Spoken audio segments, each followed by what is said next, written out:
So, this is a subject that is near and dear to my heart. Mostly, I got started in all of this based on my own personal journey. I was chugging along through life, working, and then I just started feeling quite poorly. And like everyone, went to their doctor and said, I feel like crap. And they're like, you're fine, there's nothing wrong with you, just take some vitamins. And lo and behold, that didn't work. So I was lucky enough to find a functional medicine doctor who checked my levels, my testosterone levels, and basically it changed my life. And so I'm not going to dwell on testosterone now, but I'm going to talk about some of the things that people experience. And these are the things that people believe, that aging is inevitable, that it's just part of growing old. That's okay, accept it. And I'm here to say that's not the case, And these are some of the things that people experience: low energy, brain fog, belly fat. That's a huge thing. And, reduced performance, low libido, all of that kind of stuff is what are the most common complaints that people bring to me.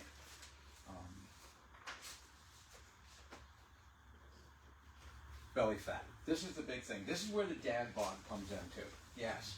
Yeah, some of us have more than others, but really, this was a joke for a long time, the dad bod of what it is, but in reality, there's a big reason for it, and one of the things that happens, really, in most of the people that I see, is low testosterone.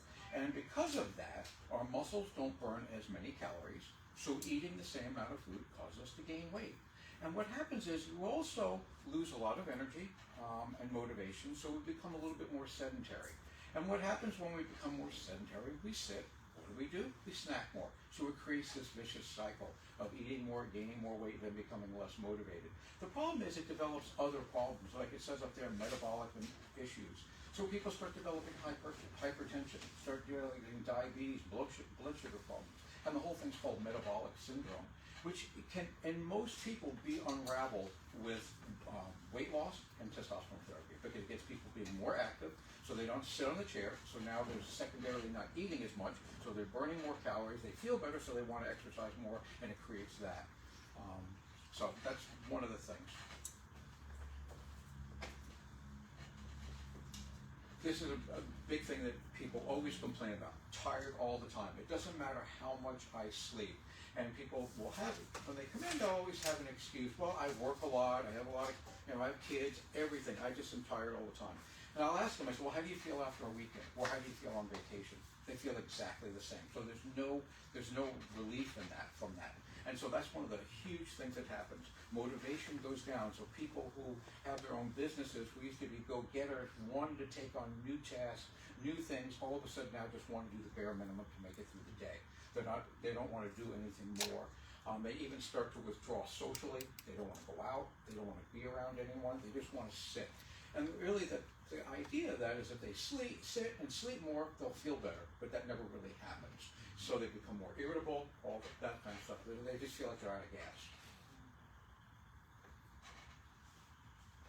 Mental clarity. That's a huge thing. And mental sharpness. This is one of the big things that misconceptions about low T that people don't get. People always just assume it's either a bodybuilding thing or sex thing. And it does do both of those, but honestly, for what it does for here up on men is literally the most important thing. The clarity, the motivation, the drive, what it brings back is literally what everyone really likes about it. They don't really care. Most guys don't care about the other stuff. It's nice that they get in better shape and stuff, but they like that they're back on their game again. Now their performance improves, their motivation improves, their clarity improves. Because that's one of the things that happens. People start realizing the things that they did their whole life, now all of a sudden they can't remember the same task. They're not good with numbers anymore. They become forgetful with things. They realize they're starting to lose it a little bit. Now everyone's worried they may have dementia or something going on, but really it ends up just being missed for the most part, fortunately. So it definitely impacts libido. And so, this is true for both men and women, and it goes down. And this is one thing that most guys will never discuss publicly. They never talk about it with their friends and anything like that, because everyone, it's all bragging. It's like the fish thing, I got the big fish and all of that. But so no one ever talks about it, but it is a reality. All of a sudden they start noticing that their interest is going down. Also, performance may go down. And what happens is they start either being mismatched with their spouse, and so what happens is they may even wait for them to go to sleep before they go to bed, because they're like, oh geez, I just don't have the energy tonight, I just don't want to do it. And so that starts becoming an issue. And then so the spouses start wondering, what is he got a girlfriend? Is he cheating on me? He doesn't like me anymore. He's not interested. When it's really none of those things. It's really just you just got nothing left, no oomph. And this is one of the way it manifests itself.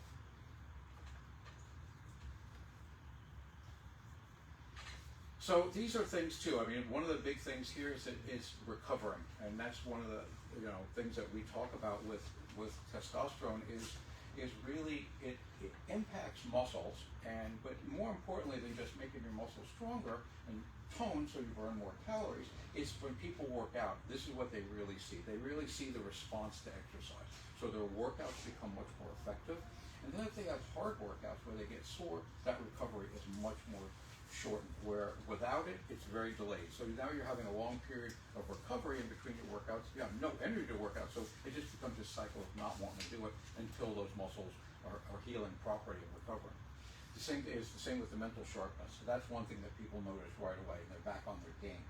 And so really we talk about where do you want to be, where do you want to be moving forward, because really the concept of being older, whatever that means, is really doesn't make any sense, because we're all living longer. Traditional medicine has done a great job with life extension. The big shortcoming is quality of life, and that's really what we want. We want to do stuff that's going to improve the quality until we're done. That's how I look at it, and doing things that are safe and actually promote health and activity. So that's where some of this comes into play.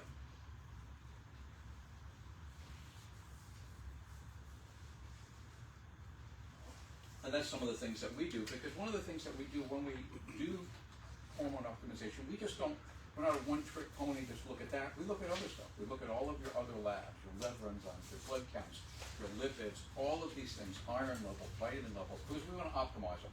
And the main reason we started doing that was because when I see guys, for the most part, not all of them, but most guys never go to the doctor.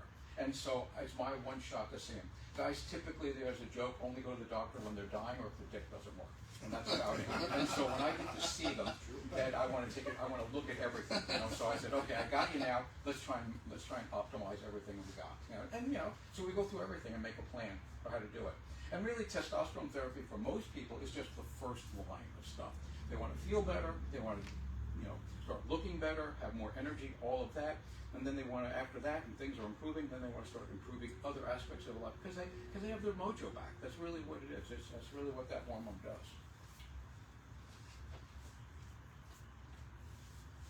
All right. Well, these are some questions for Rusty, and then I'm going to kind of go back and talk. Rusty, he's the Billboard guy. So yeah. How are you? So, he's 72. Known Rusty a long time. He competes professionally. Thanks for that. He's a stripper. No, I mean that's not. I'm waiting for that if I have a chance. Yeah, you'd love to be invited for that. Yeah, I would. So there's one other question. When they find out you're 72, what's people's reaction? Well, I'll back up a little bit because I'll just go off everything Steve just said, which is so true. And I've been seeing Steve since you've been here anyway, and before. And the testosterone is the big player. Mine was obviously low. A lot of us, we lose it in high school. It starts dropping really early. So it's good to stay up on that because then you're more active. You can be more of an athlete. You can do those things you want to do. Water ski, if your bones still stay together, you can do those things. But you're active enough and you want to do that. So it's made the biggest difference in the world. And before Steve too, I was going to other doctors and they would say, yeah, go ahead, we're going to put you on some tests, but they just gave you a range. They really didn't follow it too closely. And so you could be a little high, a little low, and it really isn't working correctly. Steve and the group here, they put you right on where you're supposed to be, and all your other numbers are supposed to be correct too. Even with your thyroid plays a big deal. I mean, that's been a game changer. And it's not expensive. And you just monitor it and rock and roll, and it does give you want to do attitude. But with the 72 thing, for years and years and years, I'm a hairdresser, and I would never tell anybody my age because I still need to work and I don't want to lose my clientele. So they would say, I would just always, I would say, how old do you think I am? And it was nice. People would say, 69. And yeah. That's about it, and I just leave it there. But then when this came around with the billboard, Secret's out. Secret's out. And they told me the secret's going to be out. I said, well, you know, it's got to get out sooner or later. And so we did the billboard, and it was a lot of fun. My clients were going, what the hell? You're not really that old, are you? And the other people said, that's an AI picture, wherever it's at. And that's the biggest thing we got. Most people think it's a Photoshop photo that we lied about it. So the one with you with boxing gloves is the AI photo, and this is the real one. Exactly. Thanks for pointing that out. So that's real. That one's real too. But when people do say that, it does make you feel good that they don't think you're that old. That always makes you feel good. But you know, I work out a lot. I've got the energy to work out. I'm in there at least 5 days a week for an hour, and I pick a body part, and then the next day I pick another body part. So you just don't want to beat yourself up, and just continue with that. And diet's a big deal, and Stephen will help you with the diet. You know, it's just garbage in, garbage out. It's like computers, and it's just worked out real well. And you still work full time. And I still work full time. Yeah, I sure do. Yeah, I stand behind the chair 12, sometimes 14 hours a day. People say, when are you going to quit? I said, I don't know, I'm probably going to die right here. And that might be the way it's going to go. I'm not sure yet. But I have the energy to do it. And I get up, I work out before I go to work, because at the end of the day, we're all cooked. And I still enjoy a cocktail. That's probably not what I'm supposed to talk about. But I still enjoy a cocktail. We're all humans. You know, and you lay back, and you're not going to go work out once you do that. You're done. And then you move on. And the diet-wise, I'll tell you guys too, just eat your protein. You need protein. Real important. At nighttime, stay away from the carbs. You can play with that in the morning. That gives you your energy. That fills your muscles out. It gives you that, like if you go in there and work arms, and you add some protein, you add some carbs, they'll fill up and they'll look really good for a while. So that's what you want to do. It's like, especially on a Friday, if you're going to go out to the beach, you want to fill them up. So there are little tricks like that, and these guys at Zone, I mean, I go to Zone, and they'll help you with that too as well. So one of the things that Rusty mentioned before we go to the next question is testosterone levels and when do they drop? You know, so it used to be during my time practicing doing this, I've seen it transition quite a bit. So when we first started, it was kind of older people in their late 40s, 50s, 60s, that they were kind of lower, and you know that was the mindset. Well, you're at that age, you're going to basically get on your rocking chair and just ride it out till the end. You know, sort of like Petticoat Junction, you know, I'm going to sit on the rocking chair and go to sleep. But that's not what we see now. So that was people that we treated and changed them and brought them back. But now we're seeing guys in their early 20s with super low testosterone. And there's so many causes of that. So many environmental causes that are endocrine disruptors, people that have had whatever, the microplastics, processed foods, ultra processed foods, all of those things, being on computers, gaming.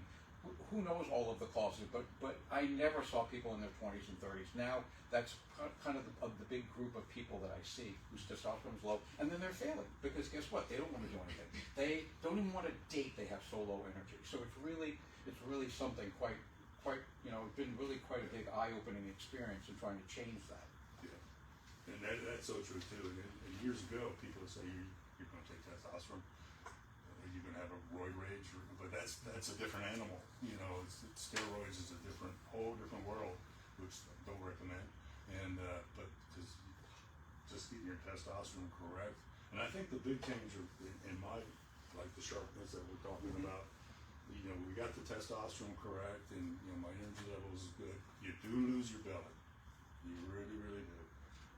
But a big difference when you're on it and you're not off it, and you get off of it, you'll start going. Get a little chub going on or something like that. But so that makes all the difference in the world. And then the game changer for me too as well was when you were checking my thyroid, and we played with that a little bit. And again, a regular physician said there's a range again. Well, you're in the range, you're okay. But that's not okay, because you could be high, you could be low. So you could be, still not have that energy you're supposed to have, or over here you're losing hair, and so we want to get it right on that mark, and that's the big game changer that I found is helping a lot. One of the things that people ask me is, you know, they're concerned about that Didn't roid work rage for thing. Steve, though. I'm sorry. No. I was going to say it didn't work for you. It did not work for me. I came too late, but that's okay. Yeah. So, is what am I? How high am I making your test level? What are you going to do? Are you going to make me this way? Roid rage? You're going to make me a bodybuilder? And really, what we're doing is we're bringing it back to physiologic levels, and those are the levels that most guys had when they were in their 18s to 20s. And that number was obtained. It was 8 to 1100. That was attained by the upper 30% of those guys. And I have to say, it's really older guys at that age, because now the same 18 to 20-year-old guys don't have that level, but they did before, and that's where it was taken from. So that's kind of the model of where we want people, and we use that, and it's very, very predictable. When guys are below a certain number, they feel poorly. As soon as you get to that optimum number, it's amazing. The light switch goes on, and they feel so much better. So we're not really talking about the super physiologic doses, which are kind of the ones that some of the bigger bodybuilders use and power lifters, where, you know, we're trying to be in that 900,000 range, where they're at 2,000, 3,000 levels and stuff like that. And they're doing it for a different purpose, but that's not kind of what we're doing. We're trying to do it for longevity and just health and stuff like that, plus to feel good. So that's basically Yeah. 100%. Yeah. So did you notice changes in your focus or mental sharpness over the years? Definitely. I mean, you know, even prior to, I keep saying other physicians, you know, they would say, well, you said earlier, you know, well, Rusty, you know you're getting older, or Rusty, you need to retire. And I said, well, I really can't retire yet. I need to keep going. And, you know, you just sometimes didn't want to go to work, or, you know, I still do continuing education all the time, everywhere. I'm also an educator in our industry. And so I keep learning, and because things keep changing, and I want to learn. So that I don't know if I want that, would want to do that if I was just down in the dumps and say, oh, the hell, you know, I'm too old. Where, I've been told that by other people. Well, you're just old. Just keep it up. Just, you know, no, I'm not ready to throw a towel. You know, I'll probably go down. I think we're in our prime. So, you know, Well, it's kind of like the 70s might be the new 50s. Yeah. I don't, you know, that kind of. Well, you know, the reality is most people are not retiring at this age anymore. Particularly most people identify their work as part of their life. And so, you know, if you don't have a ton of hobbies, then it's a big part of who you are. To just go along and stop is kind of devastating for some people. So, you know, I mean, you have to transition down a bit.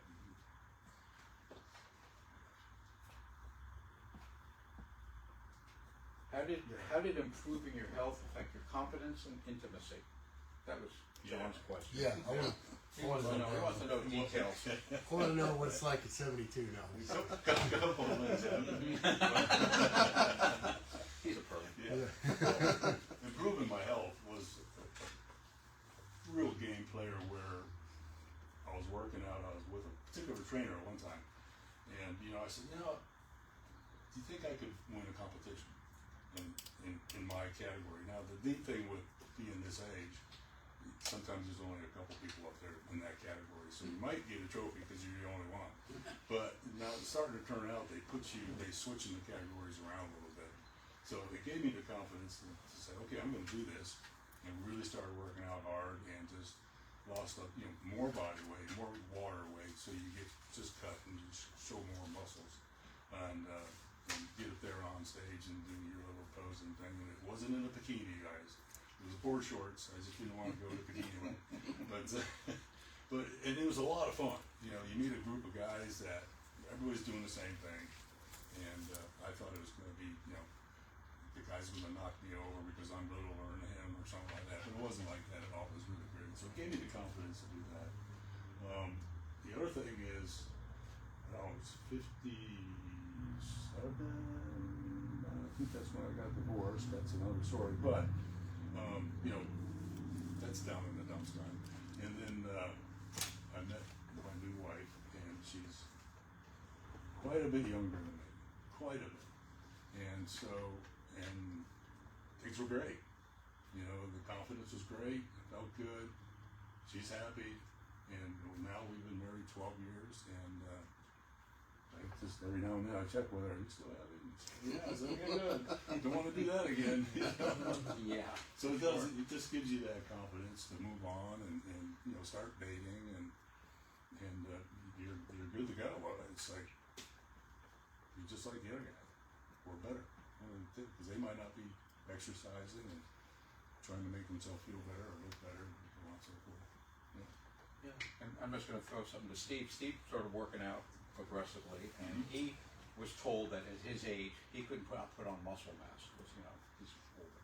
And he's living proof here. You can see how huge he is. Yeah, That, you can. yeah, he's for not, sure. he's not only making liars out of them, but making real liars out of them, because he's not only doing it, but excelling at it. Yeah, oh yeah. So, It's a little slower, but then again, you're going to do it the right way, in the healthy way, and it's just and using weights is the best thing for us, for our bone mass, keep us strong, keep us stable. I don't know if you're using free weights or cables or so on and so forth, but the free weights can really put the muscle on. But the pin weight is good, real good, because you get a workout. But the free weight stuff is. Is it right if I piggyback on that? of course, Yeah, you're yes, the guys I asked. very informal. So guys, free weights are going to help a lot with your balance, your stability. It's also going to help your imbalances, right? So stronger on your left or stronger on your right. If you're doing barbells, that stronger arm is going to, compensate. The other way, you're going to have good balance. And I like to tell guys, especially at this age, and most of my clients, I teach them how to fall and get up, right? Because this is really important, especially now. Joints, ligaments, tendons, all those kind of things. And what Russ is saying about the dumbbells, you could really control and really feel the muscles when you're working dumbbells and cables and such. So you want to stay, and it's really good for your balance. Yeah. And really working on your balance is something that seems silly. It seems silly to me because I was just more of a kind of a meathead, just work out with weights and not. But once you start realizing that as we are progressing, that balance is a huge thing, and falls are a big problem. And maintaining your balance and really doing some of these things that I poo-pooed at, these different stretching things and standing on a Bosu ball and trying to work out on that. Boy, it really improves things, because that's really going to be something that is going to be a functional thing that's going to really help us with longevity. It's not just having the muscle mass, but also be able to maintain our balance and not be unsteady on our feet. Because you see so many people that are just hobbling around and barely making it. I just don't want to be that person. I'm not judging them, but I don't want to be that person. So I'm going to do everything I can, whether it's just lifting weights, but also overall training, really, for stretching and that kind of stuff, because that's just as important as the weights. Yeah, very much so. And it comes back real quick. I mean, when you do it consecutively, it comes back, and you feel the difference. Well, 2 weeks ago I couldn't do that. Then you can. It's just a matter of doing it, which is really great. You guys may notice me have a little bit of a gimp when I leave here, but I did have a little sprain, so no big deal. But it happens. From lifting, Yeah. so it wasn't So like, it's yeah, exactly. Well, All that's okay. times for this to happen, Steve. Yeah. Well, Wait a couple more days. Also happens sometimes when you push yourself. It does happen. So the next question, at 72, what's actually better today than when you were 52? Wow, that goes back a little bit what I just talked about too. Yeah. It just gives you the confidence. It really does. Over those years from 52, 57 on, we usually lose our parents, and that's a real tough time. And then you don't have those people to talk to, and sometimes you can get really down in the dumps and have to go see a bunch of therapy and so on and so forth. But when your mind is clear and things are good, it really helps you through that kind of things in your life, and you can deal with it when they come to you. So that was another game changer for sure. It's something I've never even thought about until now. Mm-hmm. So, but I still want to call her, but you can't. And I think being in better physical condition is, you're probably in better condition now than you were then. I don't know. Yeah, And so, 100%. when you have to walk by a mirror and you don't see, you focus on it. It doesn't matter if people can say, oh, you look great, no matter what. They're always throwing those compliments, but you want to be the one to say, yeah, I believe it. That's what I am. Those And mirrors because are you want to feel good pistols and have that as well. Yeah. It's important. It really is. I mean, as guys, it really is important. We can say, oh, I don't really care, and we see the guys put, however they want to look, but deep down, when you end up talking to them, they don't like that either. Oh, yeah, So so no one true. really wants that. They just Yeah. or don't know how to get started, don't want to put in the work to get there, but once, so it makes a big difference in our lives of how we perceive ourselves, and then how we ultimately treat ourselves, because when you don't feel good about yourself, you tend to not treat yourself as well. You eat because you're just disgusted, you drink because you're disgusted, and so, and it just makes it worse. It does, yeah. That's definitely the case. What would you tell men who think declining is normal? I get that all the time. Being what I do, and I see a lot of people every day, they do. They're told that. That's why they say that. But it's not normal. It can be, but you don't want it to be, because we have so many things today that is just, you don't have to just give up. And a lot of people say, I'm too old for that. I don't like to do that. Well, you just try it. You don't have to be the crazy guy or anything like that, but it's not normal. You've got what it takes. Just get out there and do it. But so many people think that their time is over, and they just don't want to put the energy out there. But when you have the energy and the mindset, then you get out there and you start putting it together, and then you start feeling better and looking better, and it just makes you stand up straighter, and you're ready to take it on. Really, that's how it takes a while. It's not like overnight, but it works. But it's interesting how it does take a while, but every time that you do something, it does get a little bit better, and it responds. So yes, it's like we want instant results, but as you just keep doing it, you get better. You're able to do stuff. You're able to tie your shoes. You're able to do stupid things that you just start losing after a bit. And I tell people, even if they say, well, I don't have to keep working or whatever, I'm retired, well, you still want to live your best retirement. You want to just be sitting on the couch. You want to be out playing golf, playing pickleball, doing whatever the heck it is that you want to do to the max. You want to travel? Well, you want to be able to walk around Europe, not take a scooter. And so it's all this kind of stuff that is important and staying that way. The other big thing, which is vitally important, if you have kids and grandkids, you want to be around for them. And so I think being healthy and being able to pick up your grandkids is something that, all right, grandpa can't move, And we all probably watched our dad, sit in the chair and just didn't want to do much, and you probably tried to tell your dad, come on, let's go out, let's go do this. And he just didn't want to. But even then, a lot of this stuff wasn't available. Exactly. So the knowledge wasn't there. So now it's not normal to feel that way. It might have been then, but it's not now. Yeah. So, way of being proactive, like it says, is get your labs checked, know your numbers, start. Because there's lots of stuff. It's not just testosterone that helps people feel better. It is one thing. And this doesn't mean you necessarily have to work out, because, people who go on testosterone actually do get in better shape. They do lean down even without working out, but they have better results. But it's looking at everything. It's really trying to optimize your whole body, whether it be with peptides, which have been a game changer all the way around for different, healing qualities or functionality things that they provide. Thyroid's another one. IVs, vitamins, all that kind of stuff. So it's really just taking a little bit more interest in yourself and investing a little bit more time in yourself. Guys are just notoriously bad at it. I'll just deal with it. Another cup of coffee, I'm good, And that works for a while. I was that. I understand it, but at some point you have to pay the piper and really just take a hard look and try and do things that are going to benefit you and really do it in the proper way. So I'm going to open it up for questions if anyone has any questions. What is I know you mentioned earlier about the level, but what is it normally? What should be a good level for, even though it might be different for everybody, but be able to feel better and stuff like that? So typically for testosterone, when I started, we only looked at total testosterone. That was the only thing that we had. And we knew that guys felt best between 8 and 1100. And that's a pretty big range. Well, how can they not all feel good at 900 or something like that? And so it was confusing to me, because I thought, well, everyone should feel the same. Typically below 500, almost everyone feels uniformly bad, and it just goes down. And the one thing about testosterone, as it goes down slowly. So it's very insidious, so you almost get used to feeling crappy. And you'll be like, well, I felt this way yesterday, it's just about what it is, I'm working a lot. And it just goes down, until one day you go, I'm sick of this crap, I'm just sick of it. So to get back to your question, we look at really what's called free testosterone, and that's really the more important number. Testosterone is carried around on a protein. Some guys have a lot of that protein, and some guys have very little. It's nothing good or bad. It's like someone being tall or short. But if someone has a lot of protein, they're going to need a higher total level for the trickle down to be at that free level. And their free needs to be kind of right up at the upper 1/3.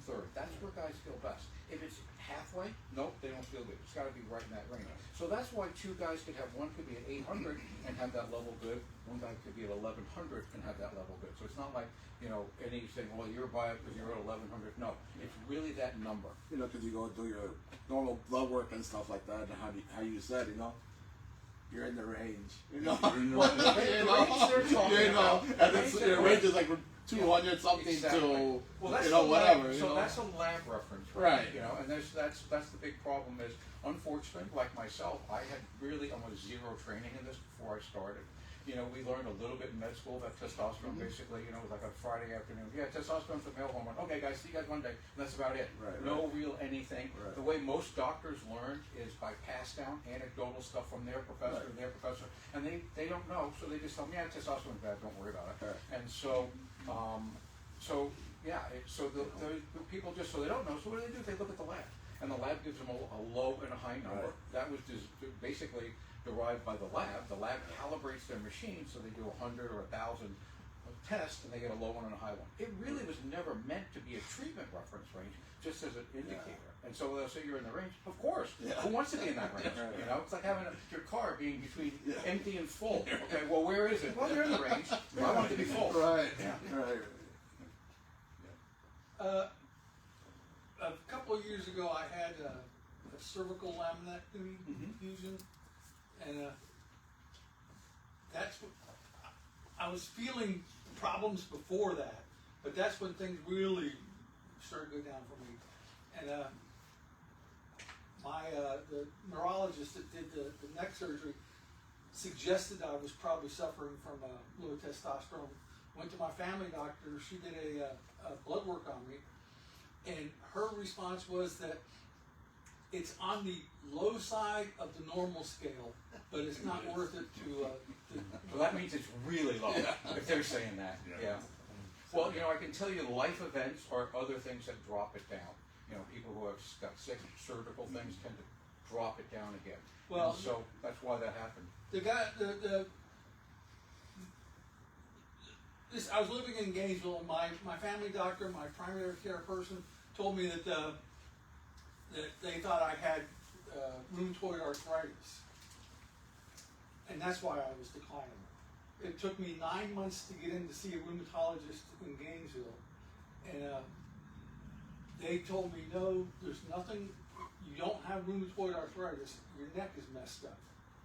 And he said the stenosis was to blame for the problems I was having. But then after I had the surgery, it was like, got hit by a train or something. I'm completely out of gas. Yeah. Yeah. Interestingly, testosterone, one of the things it does benefit is it has some natural joint lubricating qualities. So people who have a lot of inflammation or even some arthritic changes, it helps that. I'm not gonna say it fixes it all, it's not that, but it does make people feel a little bit better. So some of that, you know, gets taken away with some of that. And I made a mistake of 14 months after the neck surgery, I had my left knee total replacement, and then managed to fall down, which is not, don't do that with a knee replacement, but you know, it's just like recovering is, you know, I use the cane oftentimes. I don't carry it around a lot, but I use it oftentimes for balance. And falling the one time was enough to let me know I don't want to do that again. No, because you risk breaking something else. Well, actually, as a matter of fact, I did. I broke 2 fingers on this hand trying to break the ball. I'm going to need you to take one of my cards, please. Well, testosterone affects your PSA level. Well, the answer is kind of yes and no. So it can indirectly. So if you have prostate cancer, there's some, and it's not 100% linear, that if you have prostate cancer and you take testosterone, it's going to make it worse. There's some association, but there are many urologists that think it's independent. But one of the things that definitely can increase your prostate will affect your PSA is the breakdown product of testosterone, which is DHT. And DHT is the main thing that's associated with prostatic hypertrophy. So it can make your prostate get larger, which then can make your PSA get a little bit larger, elevated. Is that what you were asking, or was it something else? Yeah, the already would affect it. Yeah, Your it doesn't PSA make it go levels. from 0 to 5. It doesn't do that kind of thing. Yeah. So most guys, by the time we start, already have a little bit of BPH, that's prostate hypertrophy. So any little bit then can become an annoyance for sure, with pain for sure. And I think there's a level with that too as well, with the prostate. Oh yeah, Yeah, yeah. there's a level where there's a certain point, if it goes over, then you probably need to have something looked at. And You over have something 4, more going on. if it gets above 4, then you're in the It's range. 4, and depending on which age you get, as you get a little bit older, actually that thing has moved up a little bit. But we want to see a couple things, not just the absolute number, because some guys will come in and it's there already. They may already have prostatic hypertrophy. They may have already had chronic or recurrent prostate infection, which would definitely keep their PSA elevated. So I'm pretty aggressive with having people get it worked up. But there are people who walk around with 15 and they've had it checked, they've had MRIs, which is kind of one of the standards as opposed to biopsies, and it's just what they are, it's where they live. So it used to be, that PSA was synonymous with prostate cancer. Now we do so many PSAs, we see so many outliers that you have to kind of put it in context and see. Someone came in and it was 1, and then it went to 4. We wanted to kind of think about that as opposed to something else. But yeah, it's one of the labs I check all the time just to make sure, because it's the bane of men's existence. Mhm. You guys do check that all the time. Well, yeah, almost every lab, yeah. Kind of routine. Yeah. And sometimes I've had some clients that were, they're fine, and then they went to get some testosterone. Now, testosterone doesn't give you cancer, but it showed up. They went to get it, they had the blood work, and then they found out they had prostate cancer. So it kind of brought an awareness to them where they had it taken care of early enough and took care of the problem. But testosterone doesn't cause that. Right. It's something that if you got something going on, you got something going on, and it could raise the levels. But then right away they find out, because that's the one thing they do check all the time. So when I see guys that come in of not having blood work, that's what they fall into. People will have normal PSAs, nothing, but there's a lot of guys that come in and it's elevated already. They just never been to a doctor. They go, well, no one ever told me it was elevated. I'm like, okay, well, when was the last time you went to a doctor? Well, never, so of course, no one would tell you that. Now, to be fair, there's lots of things that can cause elevated PSA other than cancer. One of the most common things is riding a spin bike. That can really, that pressure there can elevate your PSA. Prostate infection, that's probably the most common thing. Prostate infection and prostate inflammation, that's probably the biggest thing that we see that causes your PSA to spike. And then the other thing is recent ejaculation. If someone had ejaculated the day before or that, it can make your PSA go up, gosh, more than 5 points. So if I see someone's chugging along and all of a sudden jumps up, that's the first question I ask them. And then if that wasn't it, and it was the other, usually I put them on antibiotics and then recheck it. Because that's what's going to happen if they go to the urologist. It's going to take a month or 2 to get to the urologist, so that's what they're going to do. I might as well just start the process. And that way if it's fixed, then that's fine. If not, they've already got that component out of the way and they can move on to the next step. Are there any symptoms that would lead you to think more chronic prostatitis? Yeah, so most guys have a very uncomfortable sensation. They feel weird down below there. It may hurt, and some people have a lot of pain with it. Some people just have a strange sensation. Some people have a lot of difficulty voiding. They may or may not have bacteria in their urine, so they may have that, but not everyone does. And the problem is with some guys that have just prostatitis once, because probably most guys have had it, is when it goes into chronic prostatitis, and then it's just continuously inflamed. And that's, it's an annoying problem for guys. Steve, I've known you before you opened up Recharge. Took care of my varicose veins in the back of my legs. I've journeyed with you since you opened. And what I have found in you is that you don't stop learning. And each person is different. We're not some, cookie cutters, whatever. But also your staff is very knowledgeable. And if they don't know the answer, they're going to go get someone and sit you down and help you understand. So I appreciate that, Well, thank because you. there's a lot of misinformation on the World Wide Web and with AI now and so forth. And I've kind of shared with my own doctor some of the things that you shared with me that she never even considered. Mm-hmm. Well, they've had no training, so they're going to stick with the things that they do. And it's not their fault. They're life extension, blood pressure, diabetes, cholesterol. Next, and that's what it is. And so that's not going to be even in their differential of things. You're right. Things are always changing, and the one thing that I can say is consistent with everyone is everyone's different. I'd love to say two people are exactly the same, but it's certainly humbling knowing that everyone's going to be a little bit different. I'm in the funeral industry, and doctors saved my life during COVID. Mm-hmm.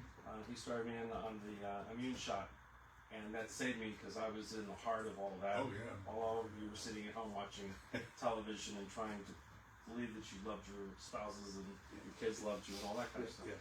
But I think that's the beauty of Recharge Clinic too, is that they're going to find something to journey with you to make you better. So vitamins and minerals are a very important thing that those supplement things you get at those old things at the drugstore really don't do. Yeah. And they're knowledgeable enough to share with you, now you might want to go in this direction, and these are the vitamins that you need to consider. And the same thing with the pharmacy. They've helped me out a few times when I might need something, and they'll suggest this to try out. Well, one of the things that social media has done is made it a little bit more like the Wild West with everything, whether it's supplements, peptides, testosterone, everything. So you can easily say, oh, I can buy it there much cheaper. And you just don't know what you're getting. I mean, I had a guy come in today, he said, yeah, I was buying this BPC online, and it didn't work, and I tried to look up the address, and it didn't have a building. And so a lot of times when you look at some of the stuff you buy online, it'll be a neighborhood. And because these places are opening up, selling it, shutting down, reopening up again. And I'm not saying they all are, but a lot of the stuff and that's why they're providing it so inexpensively, because God only knows what's in that vial. Plus, the main thing that we really have to worry about is we buy everything from sterile compounding pharmacies. So it's the sterility of what is in there, because I know what it takes to have to do that. And for someone to just kind of blast them out, they're just stamping it, and you're basically hoping for the best with some of it. And the same with supplements, I mean, some of the, supplements, they may have the same milligram amount, so, the different vitamins, but the way they're compacted and the way they're put in there, you can get very little absorption. And so that's a big thing. You can go to Walmart and buy 1,000 vitamins for $1, and they're compressed tablets that will not break down. I'm not shit talking Walmart, but that kind of product. And so they just don't break down. So, you got what you paid for there, In fact, you got nothing really out of it. So that's part of it as well. So unfortunately, we have to still be buyer beware. Added benefit on top of testosterone are things like maybe testosterone or some of the other things that stimulate growth hormone, kind of upsides, downsides for that. So when we look at peptides are basically groups of amino acid that target some receptors and stimulate them. So the most common peptide everyone knows about is insulin, and that's in our body, but there's a whole bunch of other ones.